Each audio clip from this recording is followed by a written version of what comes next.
Atëherë, edukimi i solidaritetit, i asaj që do t'i japim tjerëve që s'kan mundësi, si ndikon tek fëmijët? Unë e mendoj gjithmonë, në ditën e sotshme jemi në një, në thonjza, si mund të thuash, një luftë mes antivlerave edhe vlerave. Për fat të keq, aksesin telefon që ka çdo fëmijë, në çdo faqe ose në çdo person, nuk është një gjë e mirë. Unë ja them gjithmonë fëmijëve që juve duhet të bëheni një vlerë për të ndihmuar dikë tjetër.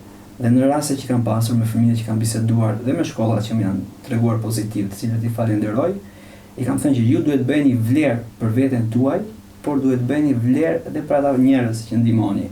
Nëpërmjet kësaj nisme, unë dua që të reklamoj vlerat e çdo familje, sepse në momentin që një fëmijë sjell një pako, nuk ka rëndësi fare shuma e asaj pako.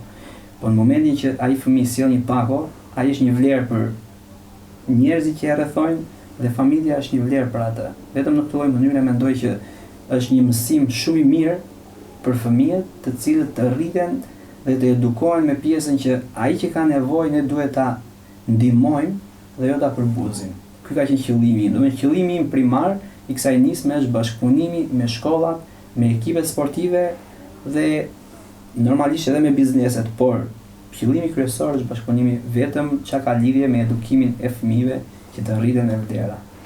Si e shikoni të ardhmen e kësaj nisme? Unë në këtë moment jam duke u marrë me procedura që ta kthej në një fondacion, sepse janë pjesa e letrave që duhet i mbyll, dhe dua që ta kthej në një fondacion të mirëfillt dhe në momentin që do jenë gjërat ashtu siç unë i mendoj në mendjen time, do mundohem të fus edhe pjesën e vullnetarëve, gjithmonë duke u folur me gjimnazet, me fëmijët që atë pjesë që unë bëj, që vetëm një intervista që i prek familjet, problemet nga afër, sepse problemi njihet atëherë kur ti je te ai problem që është.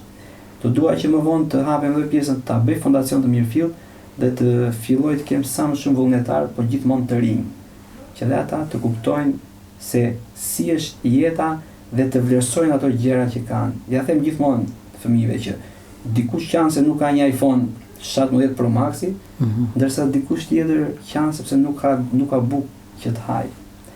Qëllimi kryesor im është që të jetë një fondacion dhe të vi sadopak në nevojë të gjitha familjeve të qytetit Fierit, sepse sot realisht kisha një telefonat, ishte nga Kuksi, i kishe parë këto raste dhe ishte një prind që kishte nevojë, po rriste 4 fëmijë të vetëm, dhe i thash me gjithë dëshirën time të madhe, i thash, se më tha faleminderit që u përgjigje, me gjithë dëshirën time të madhe që dua të ndihmoj, thash, por unë jam për momentin ndihmoj vetëm familjet që janë në qytetin e Fierit.